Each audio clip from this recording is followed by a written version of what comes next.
ओम शांति 3/1/2024 प्रातः मुरली।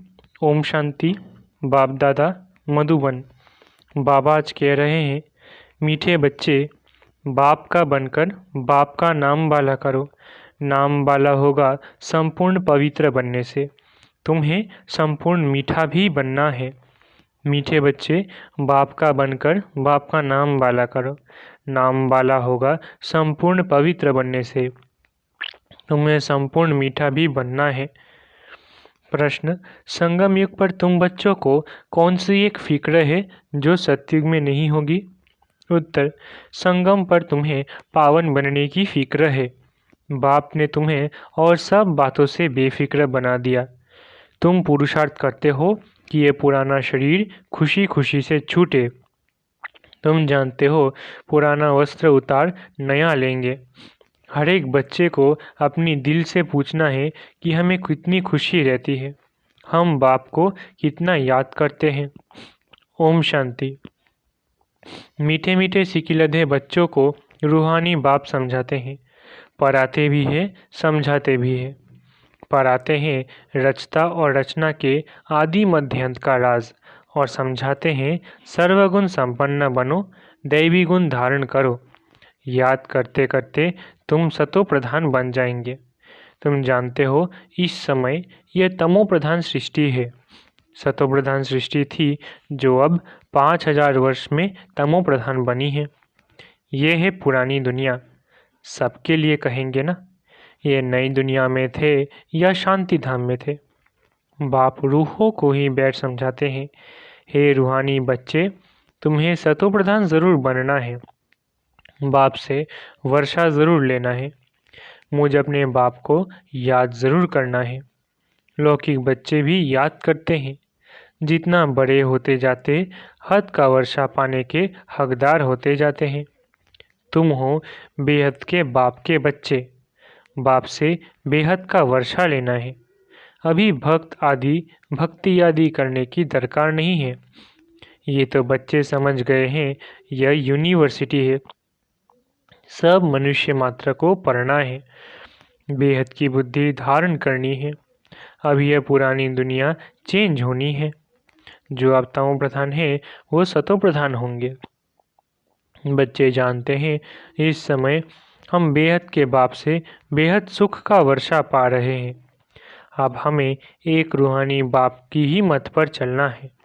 इस रूहानी याद की यात्रा से ही तुम्हारी आत्मा सतो प्रधान होती जाती है। फिर सतो प्रधान दुनिया में जाना है। तुम्हारी समझ में आता है कि हम ब्राह्मण हैं, हम बाप के बने हैं, पढ़ाई पढ़ रहे हैं और पढ़ने को ही ज्ञान कहा जाता है। भक्ति अलग है। तुम ब्राह्मणों को बाप ज्ञान सुनाते हैं और कोई को इस ज्ञान का पता नहीं है। वो ये नहीं जानते कि ज्ञान सागर बाप जो टीचर भी है वो कैसे पढ़ाते हैं। बाबा टॉपिक्स तो बहुत समझाते रहते हैं। नंबर 1 बात है बाप का बनकर बाप का नाम वाला करना, संपूर्ण पवित्र बनना, संपूर्ण मीठा भी बनना है। यह है ही ईश्वरीय विद्या। भगवान बैठ पढ़ाते हैं। उस ऊंचे से ऊंचे बाप को याद करना है सेकंड की बात। अपने को आत्मा समझो। तुम जानते हो हम आत्माएं शांति धाम में निवास करती है, फिर यहाँ आती है पार्ट बजाने। पुनर्जन्म में आते ही रहते हैं। नंबरवार 84 जन्मों का पाठ हमने अब पूरा किया है। इस पढ़ाई को भी समझना है, पार्ट को भी समझना है।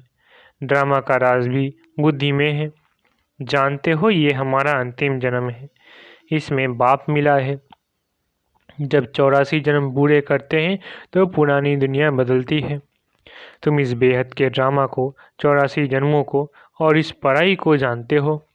84 जन्म लेते लेते अब पिछाड़ी में आकर ठहरे हो।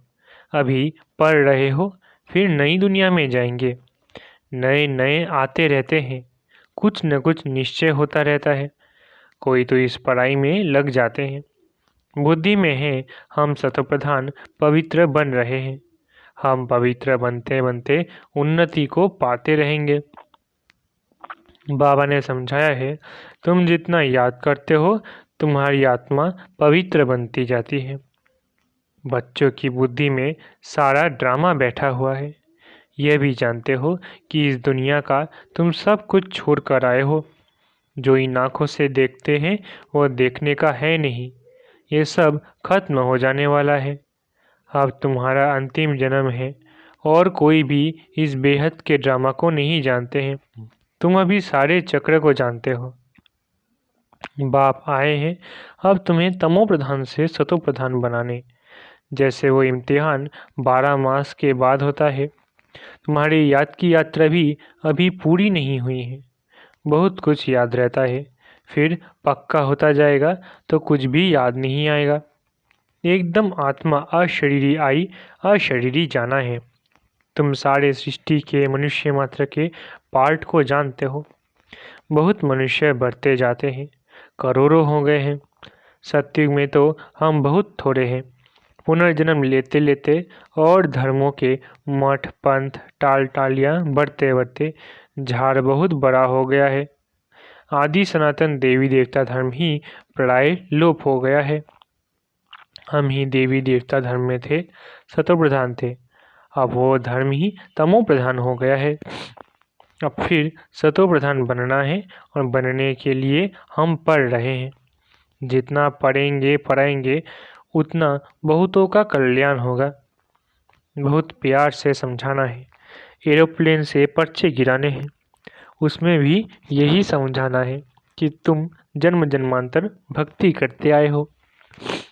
गीता पढ़ना भी भक्ति है। ऐसे नहीं गीता पढ़ने से कोई मनुष्य से देवता बनेंगे।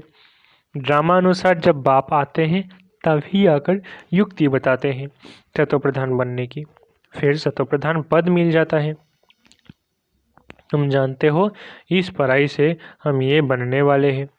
यह है ईश्वरीय पाठशाला। भगवान पढ़ाकर तुमको नर से नारायण बनाते हैं। हम सतो प्रधान थे तो स्वर्ग था, तमो प्रधान बने तो नरक है। फिर चक्र को फिरना है। बाप ही आकर मनुष्य से देवता विश्व का मालिक बनाने का पुरुषार्थ कराते हैं। बाप को याद करना है और दैवी गुण धारण करने हैं। लड़ना झगड़ना नहीं है। देवताएं कभी लड़ते झगड़ते नहीं। तुमको भी वही बनना है। तुम ही ऐसे सर्वगुण संपन्न थे, फिर बनना है श्रीमत पर। अपने से पूछना पड़े कि हमको कहाँ तक खुशी है, कहाँ तक निश्चय है। यह तो सारा दिन याद रहना चाहिए। परंतु माया ऐसी है जो भुला देती है। तुम जानते हो बाप के साथ हम विश्व के खिदमतगार हैं। आगे तुम हद की पढ़ाई पढ़ते थे, अब बेहद की पढ़ाई बेहद के बाप द्वारा पढ़ते हो। ये पुराना शरीर है जो अपने समय पर छूटने का है। आप ही ना छूटे। हम खुशी से इस शरीर को छोड़े। हम इस छी शरीर को छोड़ पुरानी दुनिया को भी छोड़ खुशी से जाते हैं। कोई बड़ा दिन होता है तो खुशी से नए कपड़े पहनते हैं ना। यहाँ तुम जानते हो हमको नई दुनिया में नया शरीर मिलेगा। हमको एक ही फुरना है पावन बनने का, और सब फिक्रातों से हम फारिग हो जाते हैं। ये सब खल्लास हो जाना है। फिक्र काहे का रखे। आधा कल्प हम भक्ति मार्ग में फिक्र में रहे, फिर आधा कल्प कोई फिक्रात नहीं रहेगी। बाकी थोड़ा समय है। पावन बनने का थोड़ा फिक्र है, फिर एक भी फिक्र नहीं रहेगा। यह सुख दुख का खेल है। सतयुग में है सुख, कलयुग में है दुख। बाबा ने समझाया है, तुम पूछ सकते हो सतयुग सुखधाम के रहवासी हो या कलयुग दुखधाम के। ये तुम नई नई बातें सुनाते हो। जरूर कहेंगे आप दुखधाम के वासी हैं। बहुत प्यार से पूछा जाता है, जो मनुष्य आप ही समझे कि हम कहाँ से कहाँ के वासी हैं। कहेंगे इनके प्रश्न पूछने की युक्ति तो बहुत अच्छी है। भल कितना भी बड़ा आदमी हो, धनवान हो, परंतु है तो नरकवासी ना। स्वर्ग तो नई दुनिया को कहा जाता है। अब कलयुग पुरानी दुनिया है। ये प्रश्न बहुत अच्छे हैं। सीढ़ी में भी क्लियर है। तुम सुखधाम में हो व दुखधाम में हो। यह हेल है या हेवन, डीटी हो या डिविल हो, ये पूछना है। ज़रूर सत्युग को डीटी वर्ल्ड कहेंगे, कलयुग को नर्क डेविल वर्ल्ड कहेंगे। तो पूछना है, सत्युग स्वर्ग डीटी वर्ल्ड के वासी हो या कलयुग डेविल वर्ल्ड के वासी हो, भल कितना भी धनवान हो परंतु वासी कहाँ के हो। अभी तुम्हारे में ज्ञान आया है, पहले ये बातें ख्याल में भी नहीं थी। अभी तुम समझते हो कि हम संगम पर है। जो कलयुग में है वो पतित नरकवासी है, फिर पावन बनना है। तब तो पुकारते हैं, हे पतित पावन आओ, आकर हमको पावन बनाओ। ये भी समझाना है। तुम्हारे पास कितने ढेर मनुष्य आते हैं, फिर भी कोटों में कोई निकलते हैं। मैं जो हूँ, जैसा हूँ, जो सिखलाता हूँ, उस पर कोई विरला ही चलता है। प्रभात फेरी में भी यह दिखाओ कि हम इस पराई से स्वर्गवासी बन रहे हैं। सतयुग त्रेता द्वापर कलयुग ये चक्र फिरता है ना, तुम्हारी बुद्धि में सारा चक्र है। फिर से तुम सुखधाम शांति धाम के मालिक बनते हो। सुखधाम में दुख का नाम भी नहीं। अगर पूरा पढ़ेंगे नहीं तो पद भी कम पाएंगे। ये तो कॉमन बात है, इसलिए बेहद की पढ़ाई पढ़कर बेहद का वर्षा ले लो। सिर्फ अपने को आत्मा समझ बेहद के बाप को याद करना है। बहुत मीठा बाबा है। उनका डायरेक्शन है कि देह सहित देह के सभी बंधन खलास कर दो। आत्मा तो अविनाशी है। अभी अभी शरीर लिया, अभी अभी छोड़ा। देरी थोड़ी ही लगती है। इस समय तो दिन प्रतिदिन सब तमोप्रधान बनते जाते हैं। जब हम सतोप्रधान थे तो हम बड़ी आयु वाले थे और बहुत थोड़े थे।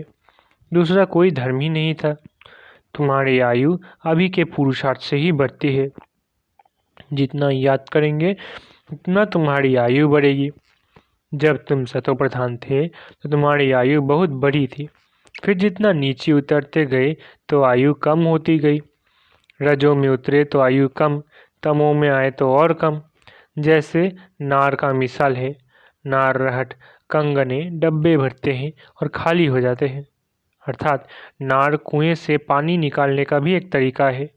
ये भी बेहद का नार रहट है। तुम अभी भर रहे हो, भरते भरते पूरे भर जाएंगे, फिर धीरे धीरे खाली होंगे। इनकी भेंट बैटरी से भी की जा सकती है। अभी हम सतोप्रधान बनकर जाते हैं, फिर 84 जन्म लेते हैं। आधा कल्प के बाद रावण राज्य शुरू होता है। रावण राज्य में सबको कहेंगे नरकवासी है। पीछे जो आएंगे वो नरक में ही आएंगे। पहले तुम स्वर्ग में जाते हो। यह बाप से भक्ति का फल मिलता है। समझा जाता है इसने बहुत भक्ति की है, तब ज्ञान भी लेते हैं। ये सब राज तुमको बाप ने समझाया है। तुमको फिर दूसरों को समझाना है। मनुष्यों ने अनेक प्रकार के पाप ही पाप किए हैं।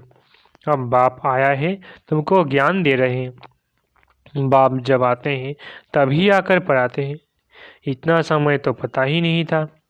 पाप आत्मा बनते ही गए। पुण्य आत्मा कैसे बनते हैं, फिर पाप आत्मा कैसे बनते हैं, कौन सत्युग के निवासी होते हैं, कौन कलयुग के निवासी होते हैं, कुछ भी पता ही नहीं था। अब बाप ने समझाया है। बाप को क्षमा भी कहते हैं। उनमें लाइट भी है और माइट भी है। लाइट में आते हो अर्थात जगते हो तो माइट आ जाती है। तुम्हारी लाइफ भी बड़ी हो जाती है। तुमको वहाँ काल खा न सके। खुशी से एक शरीर छोड़ दूसरा लेते हो। दुख की कोई बात नहीं। जैसे एक खेल हो जाता है। सर्व का मिसाल तुमने सतयुग से लेकर कलयुग तक पाठ बजाया है। ये बुद्धि में बैठ गया है। बाबा तुम्हारा बाप भी है, टीचर भी है, सदगुरु भी है। ये सिर्फ बच्चे ही नंबरवार पुरुषार्थ अनुसार जानते हैं। पुनर्जन्म को भी तुमने समझा है कि तुम कितने जन्म लेते हो। ब्राह्मण धर्म में तुम कितने जन्म लेते हो? एक जन्म। कोई 2-3 जन्म भी लेते हैं। समझो कोई शरीर छोड़ते हैं, वो संस्कार ब्राह्मणपन के ले जाते हैं।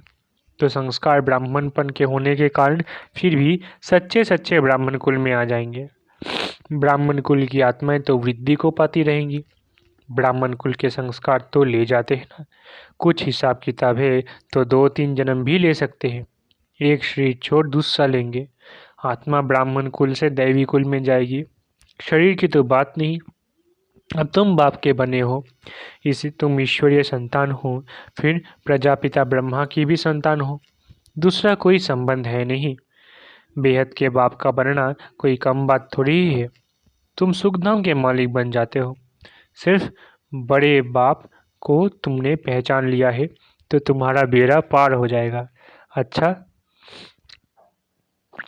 मीठे मीठे सिकिलत है बच्चों प्रति माता पिता बाप दादा का याद प्यार गुड मॉर्निंग। रूहानी बाप की रूहानी बच्चों को नमस्ते। हम रूहानी बच्चों की रूहानी माता पिता बाप दादा को याद प्यार गुड मॉर्निंग और नमस्ते नमस्ते नमस्ते। शुक्रिया बाबा। धारणा के लिए मुख्य सार। पहला, अपने आप से पूछो कि हमें खुशी कहाँ तक रहती है। सर्वगुण संपन्न थे, अब श्रीमत पर फिर बनना है, ये निश्चय कहाँ तक है। हम सतोप्रधान कहाँ तक बने हैं। दिन रात सतोप्रधान पावन बनने की फिक्रात रहती है। दूसरा, बेहद बाप के साथ विश्व की खिदमत सेवा करनी है। बेहद की पढ़ाई पढ़नी और पढ़ानी है। देह सहित जो भी बंधन है उन्हें बाप की याद से खलास कर देना है। वरदान, मालिकपन की स्मृति द्वारा मन मना भव की स्थिति बनाने वाले मास्टर सर्वशक्तिमान भव। वरदान, मालिकपन की स्मृति द्वारा मन मना भव की स्थिति बनाने वाले मास्टर सर्वशक्तिमान भव। सदा यह स्मृति इमर्ज रूप में रहे कि मैं आत्मा करावनहार हूँ, मालिक हूँ, विशेष आत्मा मास्टर सर्वशक्तिमान हूँ। तो इस मालिकपन की स्मृति से मन बुद्धि और संस्कार अपने कंट्रोल में रहेंगे। मैं अलग हूँ और मालिक हूँ। इस स्मृति से मन मना भव की स्थिति सहज बन जाएगी। यही न्यारेपन का अभ्यास कर्मातीत बना देगा। स्लोगन, ग्लानि व डिस्टर्बेंस को सहन करना और समाना अर्थात अपनी राजधानी निश्चित करना। स्लोगन, ग्लानि व डिस्टर्बेंस को सहन करना और समाना अर्थात अपनी राजधानी निश्चित करना। अव्यक्ति साइलेंस द्वारा डबल फरिश्ता स्थिति का अनुभव करो। साइलेंस अर्थात शांत स्वरूप आत्मा जब एकांत में रहती है तब मन बुद्धि की एकाग्रता का अनुभव होता है। उसी एकाग्रता से विशेष दो शक्तियाँ प्राप्त होती है, एक परखने की और दूसरी निर्णय करने की। यही दो विशेष शक्तियाँ व्यवहार और परमार्थ दोनों की सर्व समस्याओं को हल कर देती है। इससे सहज ही डबल लाइट फरिश्ता स्थिति बन जाती है। अच्छा, ओम शांति। शुक्रिया बाबा।